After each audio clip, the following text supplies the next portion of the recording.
I'm Rick, a developer from the New York office, and today I'd like to talk to you about virtual reality. Now, I'd like to start by talking about bandwidth, meaning the bandwidth between mind and machine, not between machine and machine. And since the dawn of computing, there's been a very steady, accelerating increase in the amount of bandwidth that we have from our minds to computers. So in the very earliest computers, we were using punch cards for both input and output. It's a very cumbersome, slow process. This got somewhat better with dumb terminals and mainframe systems. This actually looks a lot like one of the computers I used to learn how to program on, which is kind of sad. That kind of got better with stuff like this. Color displays, higher and higher resolutions, various input devices like joysticks and mice, and even better with higher and higher larger and larger screens, higher resolutions, better audio fidelity, various other input devices like pressure-sensitive pens. Then we were able to take it with us, have these very powerful computers with us all the time. And then tiny ones that we can have in our pockets that basically give us access to all the information that we would want, like as much of the time as we can, tablets and wearables. And so there's this trend that's kind of gone over time in a number of different areas. So we've gone from cave drawings to 3D IMAX video. We've gone from phonograph recordings to 3D binaural sound. We've gone from hieroglyphics to the Kindle. There's this really staggering growth in the mind-machine bandwidth. And so one question you might ask is whether that bandwidth could increase any more and whether it ought to. And so to kind of take a look at that, let's consider our biology. So what are we like? What is it that we evolved to do? So, these are, humans in a very kind of natural-ish state where, we're using both of our eyes to see something. We're using our bodies, our full bodies to do things. We're able to dance, we're able to sing, we're able to hear with 2 ears. We're able to move our heads around, back and around in 3D. We're creatures of 3D. We were meant to engage in the world in 3D. And now if you contrast that to the state of most computing devices today, the kinds of interfaces that we have to use, they're typically two-dimensional. They're small, they force us into these kinds of unnatural positions and postures. They cause illness and injury, and they're really not what we were meant to do. They're not taking full advantage of what we're capable of as a species. And so this brings me to virtual reality, because what is it if we consider the maximizing this bandwidth between mind and machine? If we think about using all our sensory channels to the fullest extent, using our motor output to the fullest extent, that's what virtual reality really is, ultimately. That's what the promise of it is.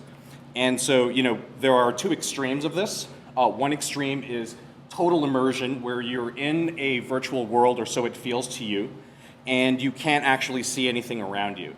That's what people usually mean when they say virtual reality, but there's kind of this broader spectrum. And at the opposite extreme, we have low immersion systems. This is what you'd normally hear referred to as augmented reality, where you're able to see the world around you, but there are virtual objects that are created in space, or the illusion of it being somehow transformed, like feeling like you're on Mars but still seeing things around you. And this is a continuum. As time goes on, these things, the distinctions between virtual and augmented reality are kind of going to blur. And so this kind of takes us to the current state of the art. This is the Google Cardboard. It's super cheap, open source, a very low-end, easy way to get into virtual reality. It's not the best experience, but it gives you something. It gives you the ability to see things in 3D. And then the very next step up is the Gear VR, which I have, if you guys want to try it out. Especially if you've never used a VR headset, please come find me. This is a big step up. It obviously doesn't look like this. You actually feel like you're in the lobby of this huge cinema. It's pretty awesome. And then the next step up from that is the Oculus Rift, which I'm sure everyone has heard of. Basically, there are two very high-def displays for your eyes and 3D audio. And basically, it's got a 90 frame per second refresh rate, which brings it to almost the limit of human vision. Then we've got, this is another game for the PlayStation 4 for the Sony Morpheus. And then we've got the HTC Vive, which was a collaboration with Valve. And this one is particularly interesting because you get to walk around in 3D space. It's actually room scale VR. You get to move, you bend, you move your whole body around and it detects it. It updates what you see so you really feel like you're immersed in this environment.